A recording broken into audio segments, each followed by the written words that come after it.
Hello दोस्तों। तो आज हम देखेंगे 6 मज़ेदार और दिमागी पहेलियाँ। लेकिन उससे पहले अपने पिछले वीडियो के आखिरी क्वेश्चन का आंसर जान लेते हैं। तो चलिए शुरू करते हैं। मैंने आपसे पूछा था कि अगर एक प्लेट में 4 सेब हैं और आप अपने 4 दोस्तों को एक एक सेब दे देते हैं, फिर भी उस प्लेट में एक सेब कैसे बच जाता है?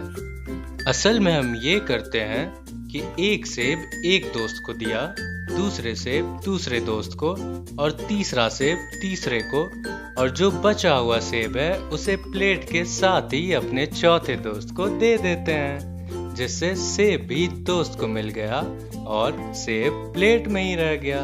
अगर आपने भी यही जवाब दिया था तो सचमुच इस बात पे एक लाइक तो बनता है। चलिए अगली पहेली पे चलते हैं। आप नंबर 8 को 8 बार इस्तेमाल करके 1000 कैसे बनाएंगे? इसका आंसर जल्दी से कमेंट बॉक्स में मुझे बताएं।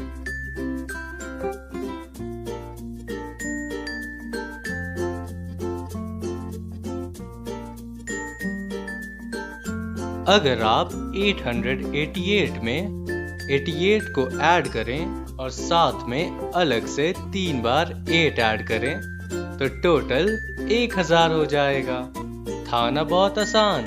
अगर आपने भी इसका सही जवाब दिया तो बहुत अच्छे। चलिए अगली पहेली पे चलते हैं। वह ऐसी कौन सी चीज है जो जितनी ज्यादा बढ़ती है उतनी ही ज्यादा घटती है? जल्दी से आंसर कमेंट बॉक्स में बताओ।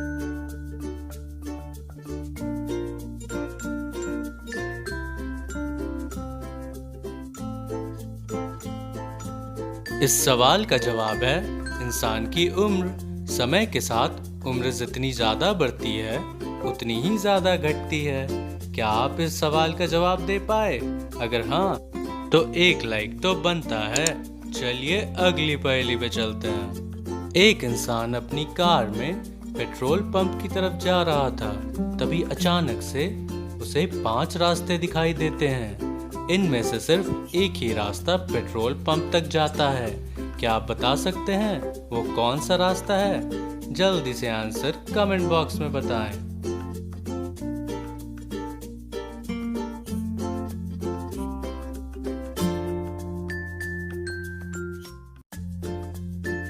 वो डी वाले रास्ते को चुनेगा, क्योंकि वो एक लौता रास्ता है जो पेट्रोल पंप तक जाता है।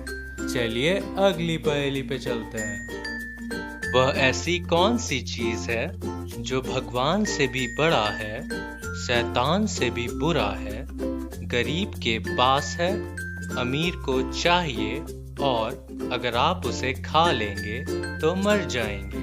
आपके पास है सोचने के लिए 10 सेकंड का समय है।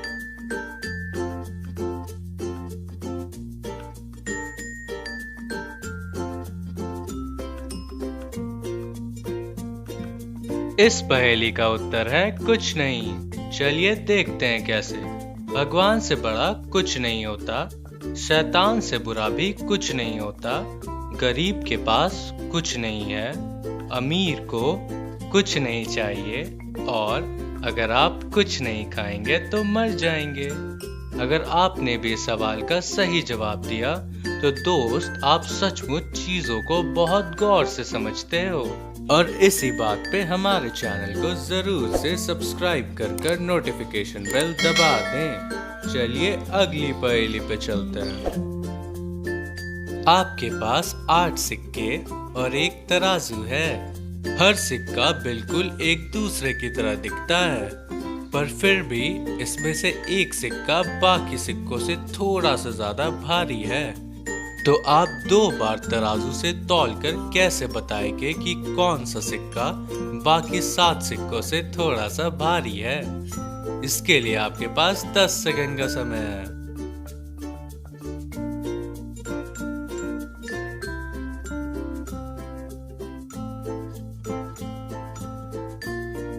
इसका जवाब कुछ इस तरीके से है। आप 8 में से 3-3 सिक्के दोनों तरफ रखें और 2 सिक्कों को बाहर ही रखें। अगर तराजू किसी भी तरफ नहीं झुकता, इसका मतलब नीचे पड़े 2 सिक्कों में से ही कोई एक सिक्का भारी है। तो आप अगले बार उन सिक्कों को तौलकर आसानी से बता सकते हैं कि कौन सा सिक्का भारी है। दूसरा केस यह हो सकता है कि जब हम पहली बार 3-3 सिक्के तौल रहे थे तो जिधर भी तराजू झुकता है उस तरफ के तीनों सिक्कों को लेकर आप अलग से रखें। अब इन तीनों में से किसी भी 2 सिक्कों को लेकर फिर से तराजू में तौलें। तराजू अगर किसी भी तरफ झुकता है इसका मतलब वो सिक्का ही ज्यादा भारी है, और अगर तराजू नहीं झुकता तो बचा हुआ सिक्का जो बाहर रखा है जाहिर सी बात है वही भारी है। तो दोस्त, क्या आप इस पहेली का भी जवाब दे पाए? अगर हाँ तो सचमुच आपने कमाल ही कर दिया। और अगर आपने अभी तक हमारे चैनल को सब्सक्राइब नहीं किया तो सब्सक्राइब कर नोटिफिकेशन बेल दबा दें। चलिए अगली पहेली पे चलते हैं। अगर 1 रुपए में 40 चिड़िया, 3 रुपए में 1 कबूतर और 5 रुपए में 1 मुर्गा, तो 100 रुपए में 100 पक्षी कैसे आएंगे? अपना आंसर कमेंट बॉक्स में मुझे कमेंट कर बताएं। इसका जवाब आपको अगले वीडियो में बताया जाएगा।